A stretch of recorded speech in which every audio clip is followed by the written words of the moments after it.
Okay, Bismillah ar-Rahman ar-Rahim. I think we should start now. So the session today is about terrorism and Islam, and I think we have two people to talk about this for us.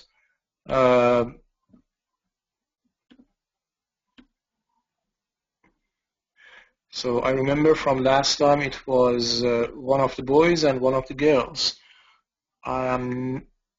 Yeah, let's then start. If either of you want to start, and then the other person, and then I will share my my slides with you. Please go ahead.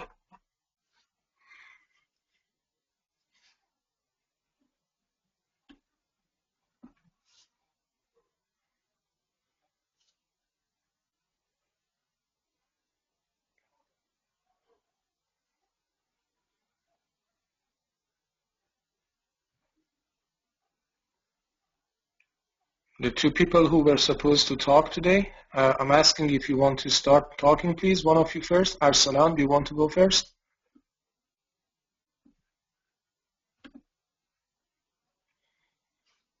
First, I wanted to talk about Islam versus terrorism.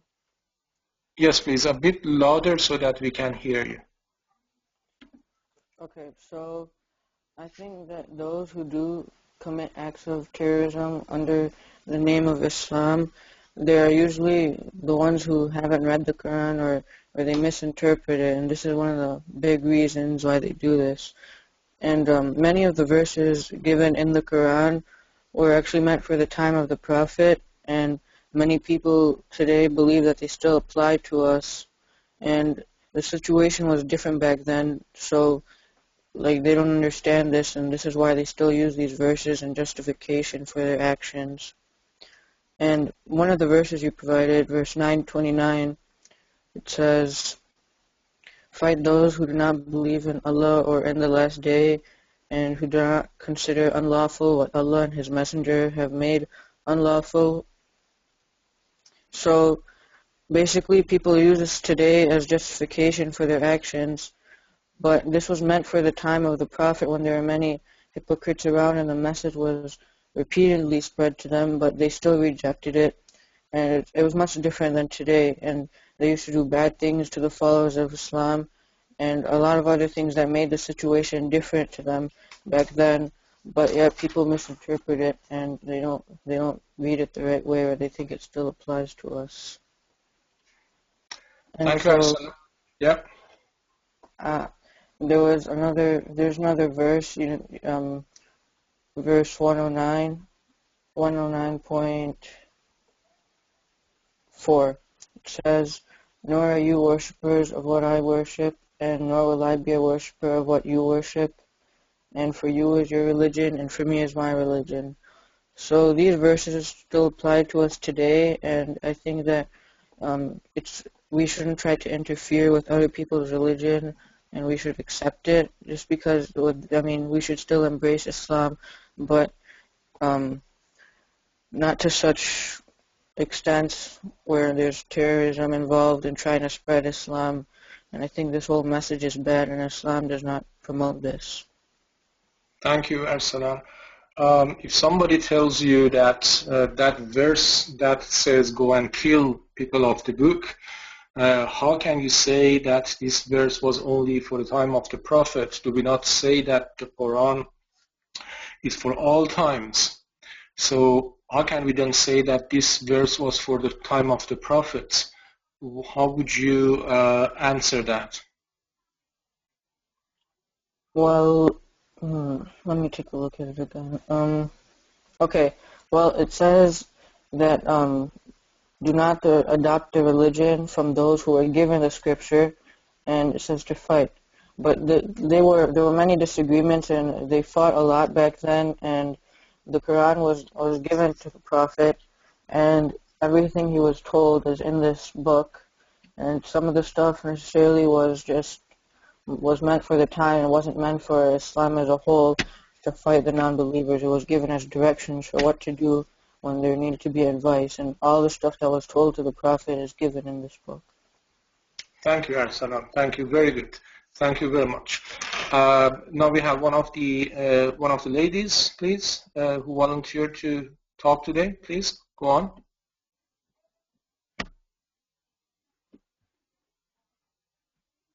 I can't remember if it was Alina or Rabia or someone else altogether.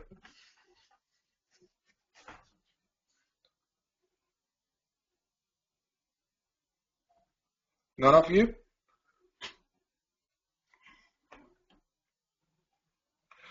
Okay. Are there any comments on what Arsalan said? Any comments to add anything to that? Or if you disagree with anything, do you want to make any comments on that?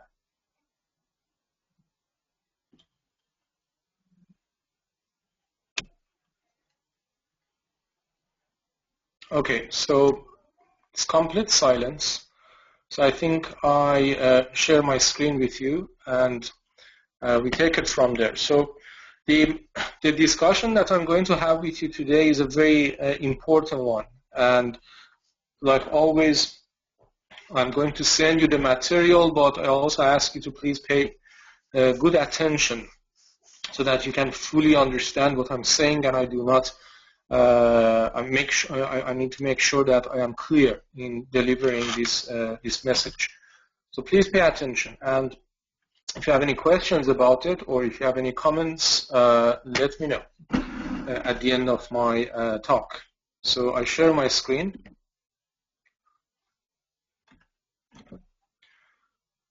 Bismillah ar-Rahman ar-Rahim. So Muslims and terrorism. So the things that I'm going to talk about is about Islam and terrorism, narrative of terrorism and its fundamental flaw, internal roots of radicalization and terrorism, diagnosing radicalization in its early stages, and what is our duty. So the narrative of terrorism is normally based on some of the verses of the Quran, as Arsalan also pointed out. And I put one of these verses for you on the website. So like verse 29 of the 9th chapter of the Quran, Surah At-Tawbah. So if you read the verse, it says, "Fight those who do not believe in God or in the last day, and who do not consider unlawful what God and His Messenger have made unlawful, and who do not adopt the religion of truth from those who were given the scripture. So fight until they give the jizya, which is a tax, willingly, while they are humbled." So you can see that perhaps you have seen in some of these news and videos where some people do some acts of terrorism, and sometimes they keep the book of the Quran like this in their hand, and if you pay attention or if you zoom in, you'll find that actually they have opened the page of the Quran where this verse is there. And basically they are saying that we have done this because the Quran says so. And we also have ahadith like this one, like the one in Bukhari that says from the Prophet narrated, "I have been commanded to fight people till they bear witness that there is only one God and that Muhammad is his messenger, and pray and pay zakah. So once they do this, then their blood and properties is saved from me." So these sort of verses and these sorts of ahadiths and narrations are normally being used by some people who justify terrorism and killing people in Islam. Before I even start showing you any verses, or before even I start to explain for you, just as Arsalan explained, that the verse is taken out of the context, I first want to make one very important point, and that is religion, if it is true religion that has come from God, it needs to be in line with our rationality and with our morals, akhlaqiyat. So aqliyat, rationality, and akhlaqiyat, morals. If we find that the religion is saying something that it does not sound rational to us, or it sounds immoral to us, then there can only be two possibilities. Number one, that religion may not be the true religion, so it's a false religion. Number two, our understanding of that directive is incorrect. So before even starting to go ahead, it is very easy to understand that these arguments are not correct arguments. Because if we go with this understanding that, hey, based on this verse of the Quran, we can actually go and kill people, whoever who is not Muslim, we can just kill them. This is not rational and this is not moral. So the Quran cannot say something like this. The Quran never says something like this. So this understanding is wrong. That's straightforward rejecting the understanding. However, to go to a little bit more detail and try to understand a bit more technically how this is flaw, this is the way that I put it. So see, these blue lines are the verse and that hadith. And now look at this verse. Verse 256 in the second chapter of the Quran, Surah Al-Baqarah. There shall be no compulsion in acceptance of the religion. The right course has become clear from the wrong. This verse is clearly saying that there is absolutely no compulsion in religion. Okay? So if there is no compulsion in religion, then how we can punish people, how we can actually force people to accept religion based on the verses above? So how come there can be a contradiction in the Quran or in between the Quran and what the Prophet says? So on one hand, we have a verse that says there is no compulsion in religion. Then on the other hand, we have another verse. Still, that verse does not say that there is any compulsion in religion, but people interpret it sometimes as if the verse is saying that there is compulsion in religion. People need to accept Islam, otherwise we can punish them in this world. How come this is there? Is this a contradiction? And of course, it is not a contradiction. And I'm going to explain for you. So, a quick look at the context of 929, the verse that I read for you and the same verse that Arsalan also talked about. The verses before and after makes it very clear that this was not a general directive for Muslims, but a specific directive for the Prophet and the companions about their enemies at the time in Arabia. It is very easy to establish that. Just open the Quran. This is verse 29. Look at one verse before that. It is talking about Masjid al-Haram and the situation in Mecca at the time of the Prophet. Look at one verse after that. It is talking about Jews in Arabia at the time of the Prophet who had some beliefs that Jews today do not have that belief. So for instance, it says these people are saying that Uzair was son of God. Go to any Jew today and ask them, do you believe any prophet is son of God? And see what they will tell you. I think they will be very surprised if they say that to them. So it is very easy and simple to establish what is the context of this verse. We even have something like this in the Bible. So for instance, if you go to Bible, Deuteronomy, chapter 20, verses 10 to 14, the directive that you find there even sounds harsher than the one that you find in the Quran. In the Quran, it just says, fight them. Here it says, when you approach a city to fight against it, you shall offer it terms of peace. If it agrees to make peace with you and opens to you, if they accept to have peace with you, then all the people who are found in it shall become your forced labor and shall serve you. They will become your slaves if they accept to be in peace with you. However, if it does not make peace with you, but makes war against you, then you shall besiege it. When the Lord your God gives it into your hand, you shall strike all the men in it with the edge of the sword. Only the women and the children and the animals and all that is in the city, all its spoil, you shall take as booty for yourself. and you shall use the spoil of your enemies, which the Lord your God has given you. So we have a verse of the Bible that simply says, if they accepted peace, then they will be your slaves. If they do not accept peace, then kill them. And then the women and children will be your slaves. It's a very harsh verse. And this is not the only verse in the Bible. In fact, there are a number of verses in the Bible that are as harsh or even harsher than this. Am I trying to say that, look, Bible also has violent verses, so it is okay that Quran also has violent verses? No, that's not what I'm saying.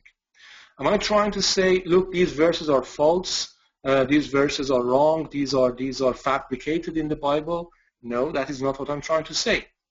What I'm trying to say is that when rationality tells us that we cannot just go and kill people, when the Quran says that there is no compulsion in religion, when you also have in Bible many verses that says almost the same thing, that there is no compulsion in religion, then when you see a verse in the Quran and a number of verses in the Bible that says to the Prophet himself at the time, being Muhammad sallallahu alaihi wasallam or being Musa alayhi salam, when we find that there is one or two verses that are actually saying go and get them or kill them or fight them, there should be something here that we are missing.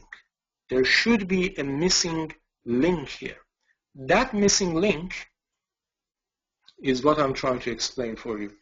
This is due to the way that God specifically treats the direct enemies of his messengers in their time when they know the truth of the message yet decide to reject it and fight it out of arrogance.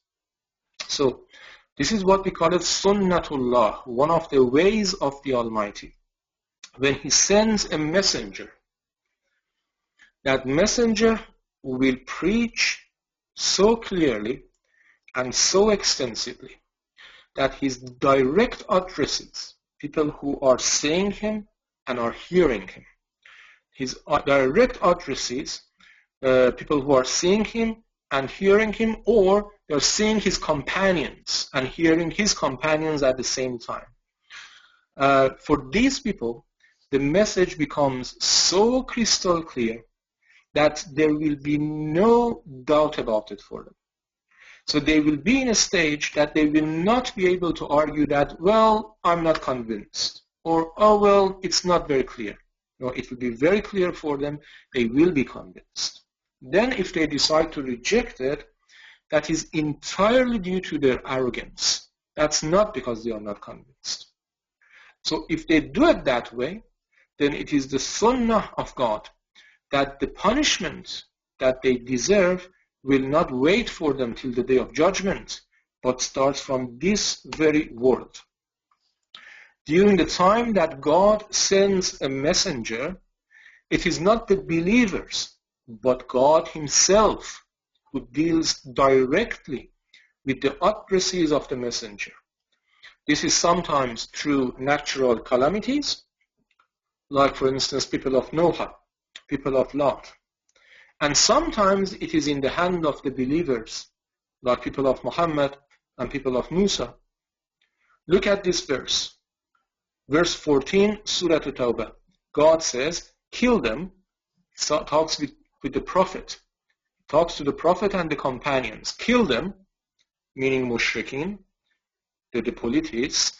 God is punishing them by your hands. So see, it is not about you people taking revenge. It is not about, well, they haven't accepted Islam, so we want to kill them unless they accept Islam. It's about punishment of God for them. They haven't accepted Islam, yes, but the reason of that is because of their arrogance. Therefore, they deserve to go to hellfire. However, because it is time of a messenger, God does not wait till the day of judgment. God brings the punishment for them in this very world. and this punishment continues with them in the grave and continues with them in the day of judgment.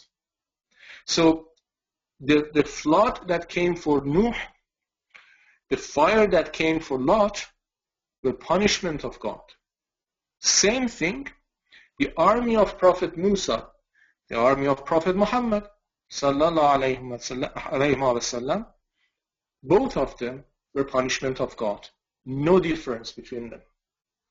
So just as today we cannot say, oh, you know what, there was flood for people of Nuh because they did not accept God, so let's just open water and make an area where people do not believe in God to have flood. We cannot say that. We never say that. In the same way, we cannot say that, oh, because people of Musa or people of Muhammad at the time of the prophets started fighting with people, so we need to do the same. We cannot do that. It was punishment of God at the time of a messenger. Has nothing to do with us. The above applies only for the time when a messenger of God is sent to his nation. It is not applicable at other times. As simple as that. This is that narrative that unfortunately many people do not know or are not fully aware of. The general rules, so when we say these are specific ones, then what are the general ones, general directives in the Quran? The general directives are like this. The one that I showed you, there shall be no compulsion in religion. The right course has become clear from the wrong. So whoever disbelieves in arrogant evil and believes in God and grasps the most trustworthy handhold with no break in it, and God is hearing, let me read that again.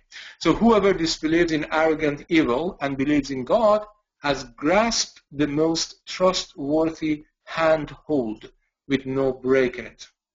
And God is hearing and knowing.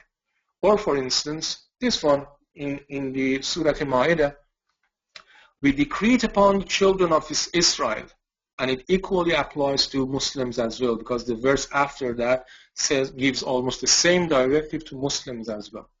Whoever kills a soul, unless for a soul or for corruption in the land, it is as if he had slain mankind entirely. And whoever saves one, it is as if he had saved mankind entirely. So the verse is saying that they can only, at our time, in normal times, when there is no messenger, there can only be two reasons where we may be allowed to execute a person, and even that needs to be done by the organization of the state, not by individuals, not by any group, but by the state itself. These two reasons is if there's a murderer who has killed somebody, and we know that even here the Quran encourages that the victim, the family of the victim may forgive that murderer. But if they do not forgive him, then the right of execution is there, but the state will be able to implement that if there is no reason to forgive the person. And the other one is if somebody is created corruption in the land, and by corruption in the land means an outlaw that is creating insecurity for people. Like, for instance, a group of bandits who attack a city and take all the money by force and create so much fright for everybody. That would be an example of that. So other than these two examples, where still it is the state that needs to decide, there can be no other reason for killing a person. This is the general rule. And you see, when I said that this argument that I asked Arsalan, I think Arsalan answered very nicely, but I want to put it in a different way. When somebody says, but hang on, Quran is for all the times, so how can you say this verse was only for that time? I think the best answer to that person is that, have you ever read the Quran? Because if the person has read the Quran, he immediately understands that there are many, many verses in the Quran that are actually about the time of the Prophet. Very, very specific verses. We have verses about the family of the Prophet, about the argument between the Prophet and some of his wives. We have verses about this. So Yes, God could have decided that I want this Quran to be all general in every sense. So therefore, all the verses that you would see would be not specific verses, general verses. God has not made that decision. God has made a different decision. God has decided that many verses of the Quran need to be specific verses, because the most important thing is to first establish this chosen nation in Arabia. That is the most important thing. If this chosen nation is not established, then the message of Islam will not spread outside. What is the reason that you are Muslim? What is the reason that I am Muslim? We are not Arabs. I am Persian, partially Arab, but mostly Persian. You are from Pakistan or India. Okay? The reason we are Muslims is that sometime in the history, the same Arabs who all these specific verses made them chosen nation, the same Arabs came and either preached Islam to our forefathers or invaded our countries and delivered the message of Islam to our forefathers. So see how important it was for that nation itself to first be established. Because of that, there are many specific verses in the Quran. A clever mind will look at the Quran, will realize what verses are specific, what verses are general. If the verse is specific, it may still have a general message for us, but the form of the verse is very specific. And by the way, Arsalan said one thing that I just want to make comment on that. He said that today the verse that can apply more for us is the one that says, قُلْ يَا أَيُّهَا الْكَافِرُونَ لَا أَعْبُدُ مَا تَعْبُدُونَ. Say, O disbelievers, I do not believe in what you believe, you do not believe in what I believe, let each of us have our own faith. I agree with the overall message that Arsalan was trying to give us, which basically is that we should not interfere with other people's beliefs, but also consider that even this verse, in its word-by-word form, is not applicable at our time, because the verse is referring to the word kafir. And if you remember, in one of the early sessions that we had together, I said kafir is a person who does not accept the correct path out of arrogance. And that person can only be known and identified by God himself. That's why at the time of the messengers, God calls those people who rejected that messenger as kafir. So these verses, this argument that I showed you here, people who reject the message out of arrogance, these are the ones that we call them kafir. The rest of the people who are not Muslim, we cannot call them kafir. We just call them non-Muslim. As simple as that. So even that verse, the part that says, قُلْ يَا أَيُّهَا الْكَافِرُونَ, rejectors, arrogant rejectors, that is not applicable at our time. So, what is this flaw then? The whole theme of the Quran is about warning the direct enemies of the messenger and threatening them with punishment in this world and the hereafter. This is the whole theme of the Quran. You open the Quran any place, you find that this really is the ultimate theme of anything that is given in that verse, in that page. The flaw is that some people ignore the whole theme of the Quran and take verses out of the context to satisfy their emotion, their anger, their desires, etc., etc., etc. So people have their own agenda. It might be a good agenda, but they have their own agenda. They may be angry about something, angry about the situation. They may be a bit confused about the situation. They may just like to go and fight somebody. So let's some of these games that we do in PS4, etc. Let's just go and do some of it for real. And all then that they do is that they find a platform for it to do it, and they take that platform in the wrong way from the Quran. The Quran itself has never given that platform to us. These people make that platform fabricated out of the Quran. The other thing is about internal roots of radicalization and terrorism. So there are a few things that, as long as these things are going on in the mind of our young generation and also old generation, we will still have problems. So some of these, I have talked about them for you. So I just go through them quickly. Number one, not appreciating the difference between kafir and non-Muslim. So that is what I explained. Number two, not appreciating the duties that citizenship or residency in a country brought us. One of the most important duties of a Muslim is to follow agreements, to follow the contracts. If you are a citizen of a country, or if you are a resident of a country, or if you have given a visa to enter a country, you have directly or indirectly signed a contract with that country. And the contract is that I am going to be a law-obedient citizen. I'm going to follow the law here. So following the law, being a law-obedient citizen, is the most important duty of any Muslim. I think we Muslims should be role models in following the law of the country in which we are living. If somebody argues that, oh, this law is bad law and it is against Islam, well, I do not believe it is against Islam. I think actually much of the law is very much in line with Islam. But if somebody argues that, no, this is against Islam, then the duty of that person is to leave that country and goes to some place that you consider the law there not to be against Islam. Okay?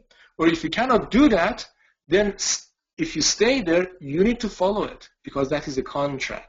See, the importance of contract is very important. At the time of the Prophet, there were, when Muslims migrated to Medina, the city of Medina, some of the Muslims were left behind, and these were more like poor Muslims, those who were a little bit short in money, or they didn't know many people, so they were just left in Mecca. And some of these were being tortured by the mushrikeen, by the Quraysh, by the enemies of the Prophet. So in this verse in Surah Al-Baqarah, it says, by all means, you can go and help them to release them from all this problem and torture and bring them to your city of Medina. But then the verse says, however, if you have signed contract with any of those people who are oppressing those Muslims, then you cannot do anything about it. This is very interesting. So these are mushrikeen, the worst enemies of Islam. They are oppressing and torturing some Muslims. And the Quran says, if you have contract with these mushrikeen, you cannot go against it. You need to respect that contract. This is the difference, see, between acting out of emotion or acting out of the directive that the Almighty has given us. And not appreciating the purpose of Islam, which is purification. It is not about establishing Khilafah and ruling the world under Sharia. One of the misunderstandings that many Muslims have is that Islam has come to, therefore we can have Khilafah in the world and we can establish Sharia in the whole world. That is not correct. Islam has come to improve and make our purification, spiritual purification, better, the subject of the next session. In doing so, Sharia will be helpful, maybe Khilafah system will be helpful, but these are just tools. The main objective is purification.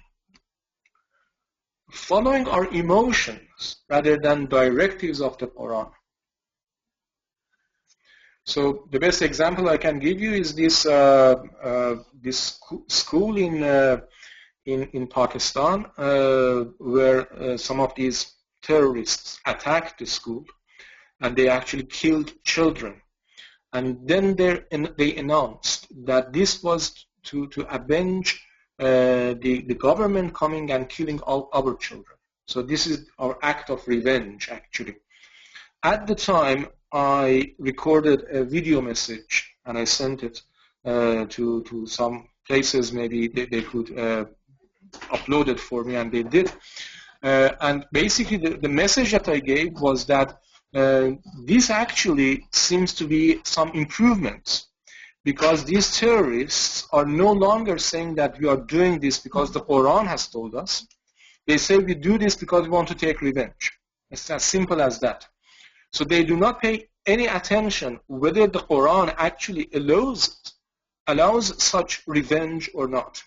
They do not pay any attention whether the Quran allows killing innocent children or not. They just go and take revenge because they want to do it. So at least this time, they are not labeling it with the Quran. They're just saying we have done it because we want to take revenge. And then the only suggestion that I gave them was that if you want to do this, and I hope you won't want to do it again, but if you want to do it next time, at least don't shout Allahu Akbar. Because when you say Allahu Akbar, you are labeling it with the Quran. Simply say, I am Akbar, I am the great, because you are doing it for yourself. You are doing it for your own emotions. Taking the verses of the Quran and Hadith out of the context, like the verses of fighting, the verses of not taking people off the book as awliya. That is something that we talked about a few sessions ago, where I explained this verse that some people bring when they say that, well, the Quran says we should not make friends with non-Muslims. And I tried to explain for you that actually the Quran has never said that. You can refer back to those notes. And inflexible sectarian form-based education in Islam. And this is something that maybe in the next couple of minutes or three, I want to briefly elaborate on that. And then that will be me. So what I mean by inflexible sectarian form-based education in Islam. Give me a few seconds.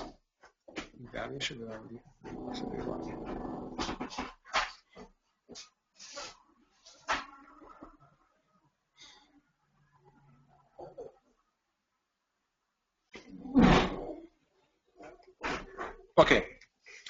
So what I mean by inflexible sectarian form-based education in Islam, again, I would like you to pay detailed attention to this.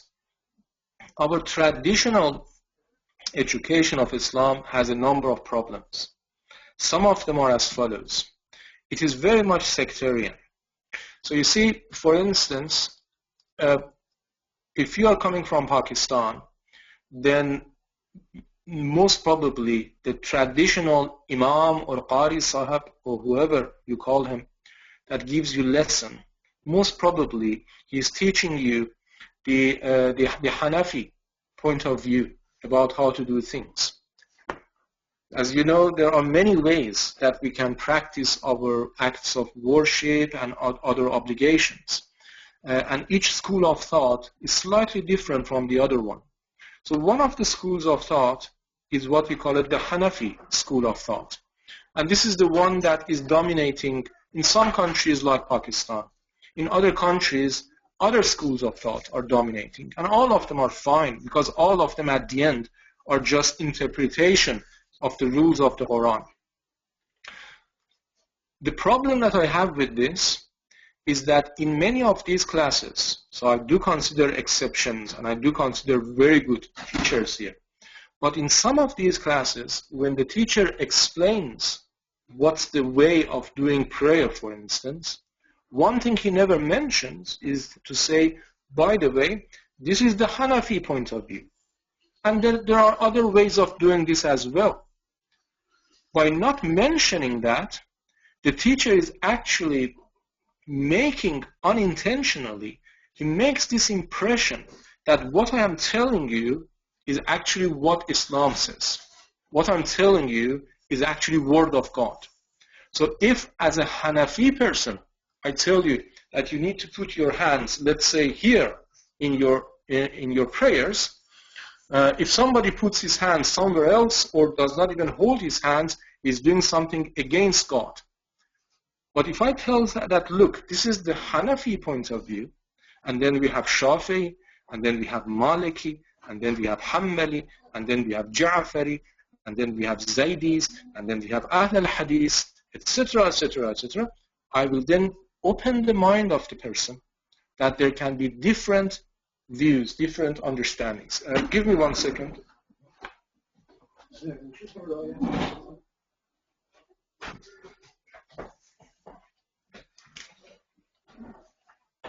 Okay, so that is about being sectarian. Form rather than concept, which includes obsession with haram.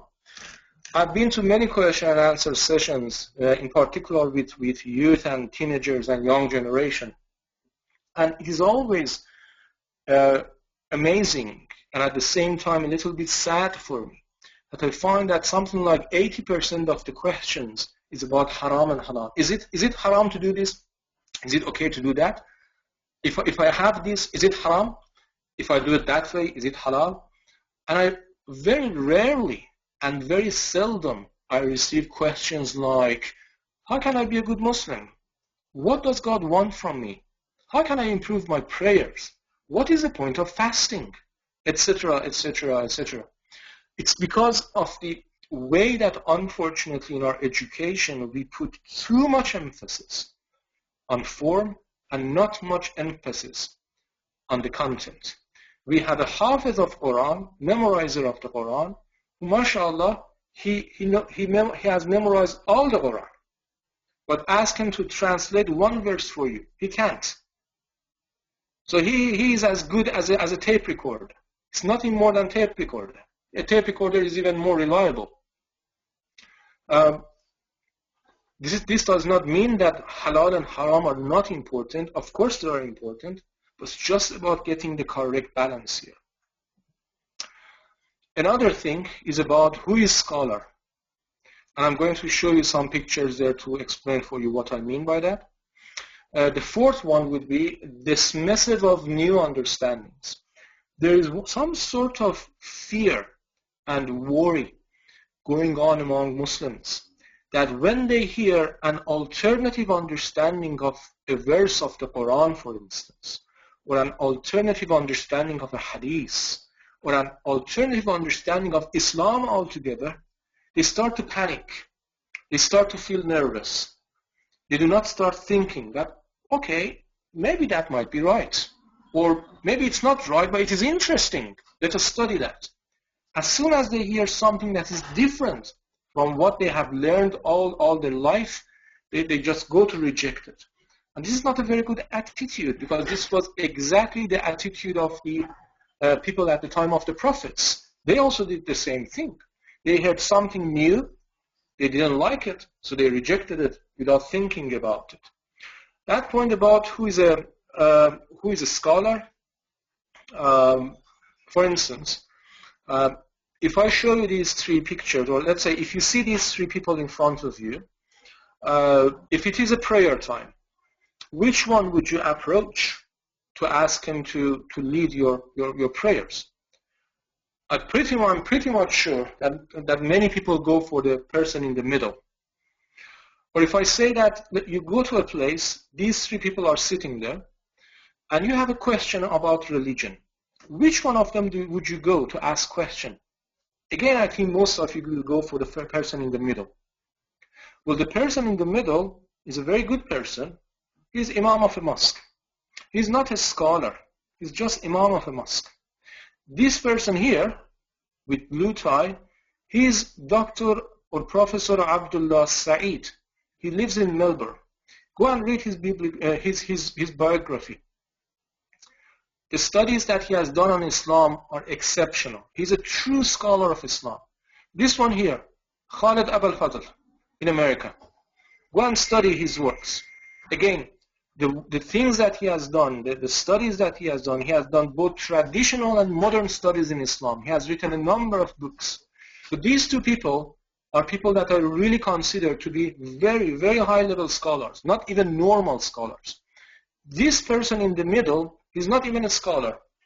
But what we normally do is that we look for the appearance. Long beard, Arabic dress, a hat, mashallah, it should be a good scholar then. This is the way that we think.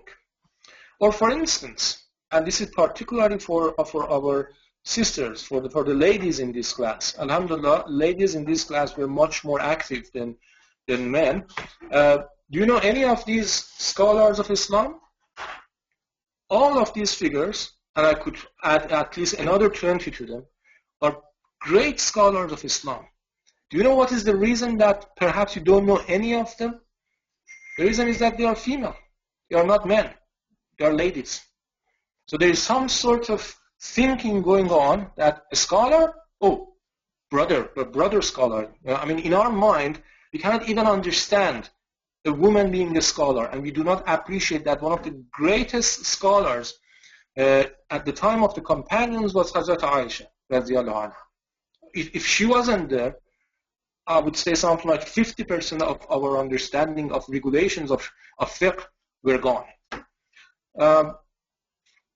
So this is what I mean by who is scholar. What is the definition of scholar? We need to be a little bit open-minded here and think about these things a little bit more.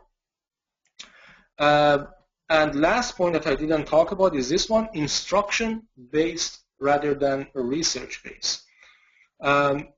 I hope I managed to make this class a little bit more towards research-based rather than instruction-based. So if it was instruction-based, there was no need for you to go and read those verses of the Quran before the session. There was absolutely no reason for you coming and share your understanding. There was no reason for me to say there's one view to say this and then there's another view to say that. I would just say, okay, 1, 2, 3, 4, 5, 6, 7. These are correct. Anything other than that is incorrect. Go and memorize this and make sure you follow them. That's us. This is our Islam class. This is what I call it instruction-based. Research-based is the one that I'm not trying to impose anything on you. I encourage you to do research. I encourage you to think. Like I show you these examples.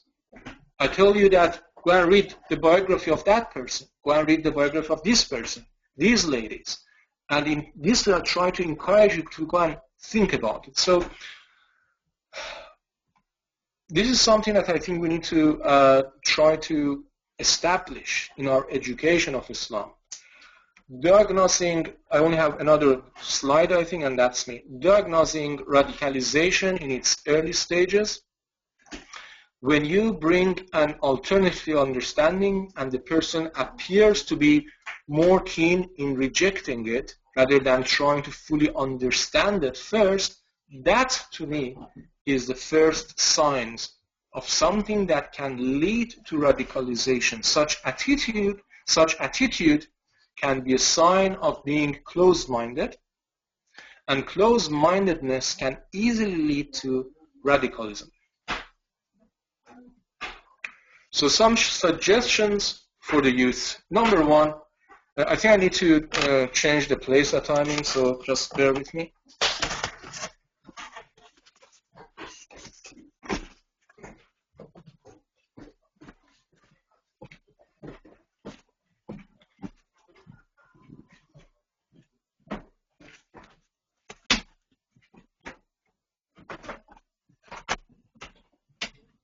Okay. So number one, make yourself familiar with alternative understandings of Islam and the Quran. Do not panic from knowing different views. Concentrate on akhlaq and moralities. Do consider that this is one of the most important objectives of religion.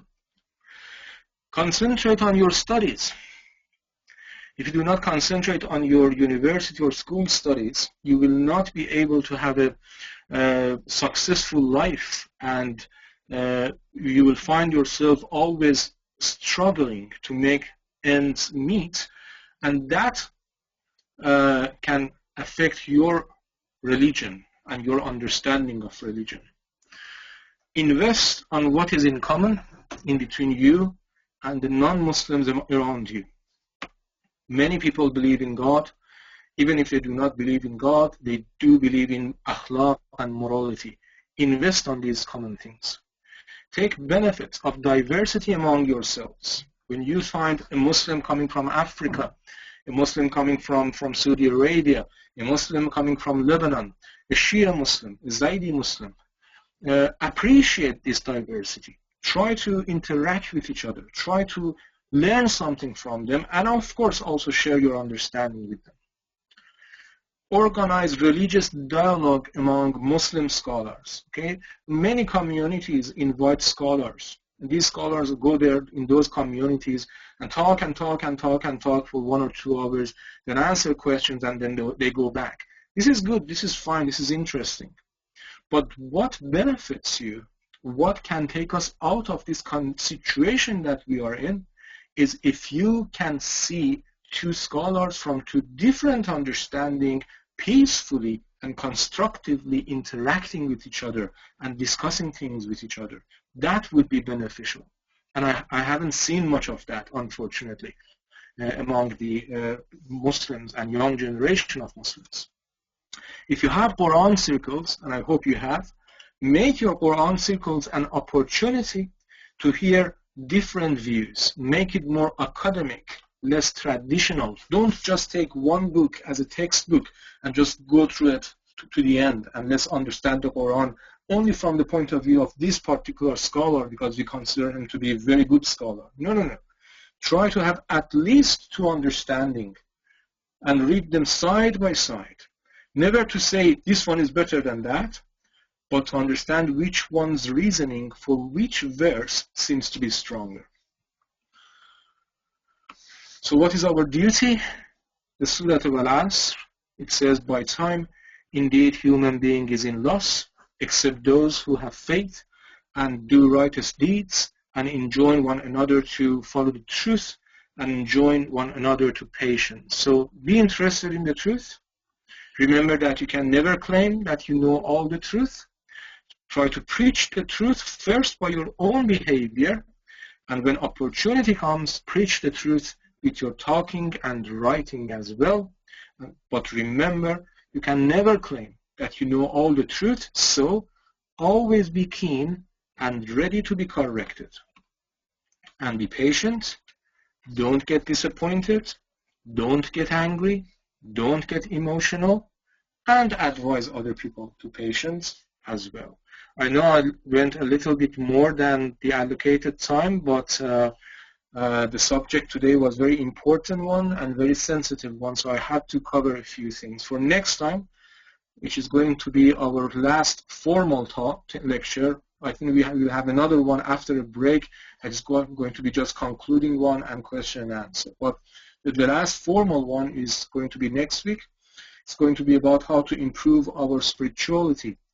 And I would like every one of you to send Al-Mawlid US, the email that you already have, one tip on how to improve the quality of our prayers. This can be something that you have experienced yourself, or your friends or teachers have experienced, or something that you have read or heard about it and you think it's a good advice. So if you want to give one tip about how to improve the quality of our prayers, what is that going to be?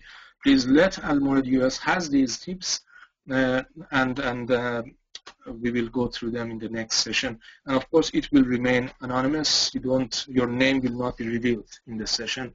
Assalamu alaikum.